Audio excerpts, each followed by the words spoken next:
আল্লাহর আকার আছে, তাহলে আমরা কোনটা মানব? মুসলমান এখানে যারা যারা প্রশ্ন করেছেন, যেটা প্রশ্ন করেছেন, এক একটা প্রশ্নের উপর এক একটা জালসা হয়ে যায়। গতকালকে আমি একটা মুনাজারাতে ছিলাম, দাসপাড়া এলাকায় একজন মুহাদ্দিস নামে পরিচিত ব্যক্তি বলেছে ফরজ নামাজের পরে সম্মিলিত মুনাজাত করা বেদাত, নাজায়েজ, হারাম, চলবে না। ও নিজেও করতো, এখন বাদ দিয়ে দিয়েছে।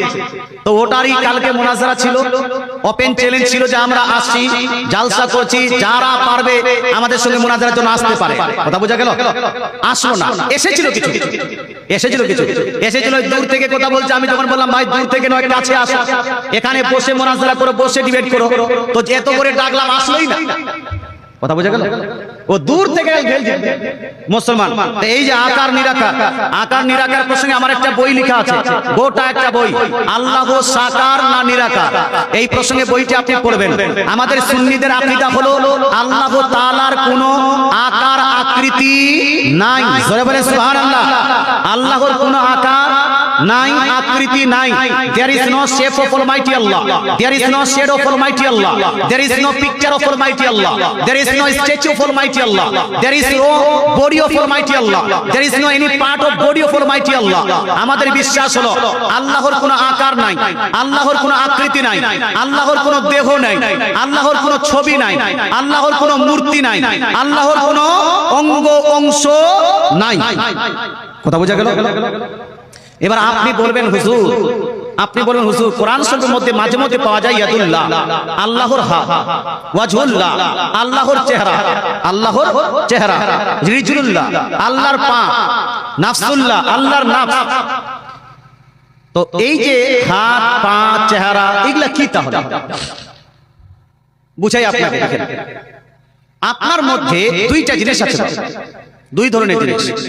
একটা হলো আপনার হাত, পা, চোখ, মুখ ইত্যাদি। আর একটা আছে আপনার মধ্যে আপনার জ্ঞান, আপনার গরিমা, আপনার শক্তি, আপনার ইচ্ছা শক্তি, আপনার ভালো হওয়া, খারাপ হওয়া, এগুলা আছে কি নাই? নাই জি। আপনার জ্ঞান আছে কি না আপনার মধ্যে? আপনার মধ্যে হাত, পা ইত্যাদি যে আছে, এগুলা হলো আপনার অঙ্গ, আপনার অঙ্গ। আর অঙ্গর আকার আছে কি নাই? অঙ্গর আকার আছে। কিন্তু আপনার মধ্যে যে জ্ঞান, গরিমা আছে, বুদ্ধি আছে, এটার কোনো আকার আছে? এগুলাকে কি বলা হয়? জ্ঞানটাকে কি বলা হয়? এই গরিমাটাকে কি বলা হয়? মুসলমান আপনার শক্তিটাকে কি বলা হবে? কি বলা হবে এটাকে? এগুলা তো অঙ্গ নয়, এগুলা তো অংশ নয়, এগুলা তো আপনার দেহের পার্ট নয়। এগুলা কি? এগুলা হলো এক একটা করে বৈশিষ্ট্য, এক একটা করে বৈশিষ্ট্য, এক একটা করে গুণ। এটাকে বলা হয় গুণ, এটাকে বলা হয় অ্যাট্রিবিউট, এটা বলা হয় আরবিতে বলা হয় সিফাত। মুসলমান ইমাম আবু হানিফা রাদিয়াল্লাহু তাআলা আনহু আজ থেকে প্রায় 1400 বছর পূর্বে আল ফিকহুল আকবরের মধ্যে যে আপনার পেজ নাম্বার 27 এর মধ্যে ইরশাদ করেন, ফামা যাকারাহুল্লাহু ফিল কুরআন মিন যিকরিল ওয়াজহি ওয়ান নাফসি ওয়াল ইয়াদি ফাহুয়া লাহু সিফাত বিলা কাইফিন।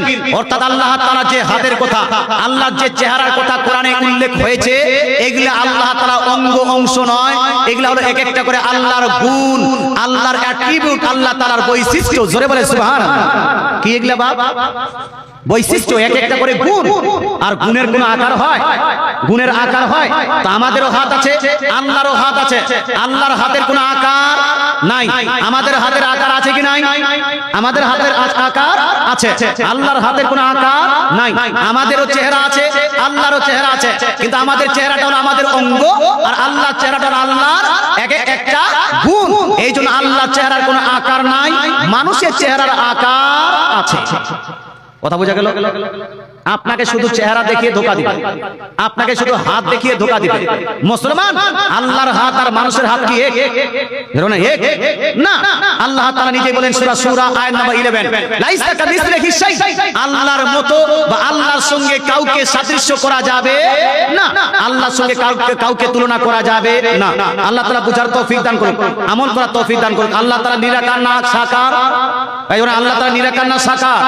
যেই ব্যক্তি বলবে আল্লাহ তাআলাকে মাখলুকের সঙ্গে সাদৃশ্য করে, কোন ব্যক্তি যদি আল্লাহ তাআলার আকার আকৃতি প্রমাণ করে, এই ব্যক্তি কাফির হবে, কাফির কাফির কাফির। এই ইসলাম থেকে খারিজ হবে, ইসলামের সঙ্গে এর কোনো সম্পর্ক থাকবে না। আল্লাহ তাআলা বুঝার তৌফিক দান করুন, আমিন।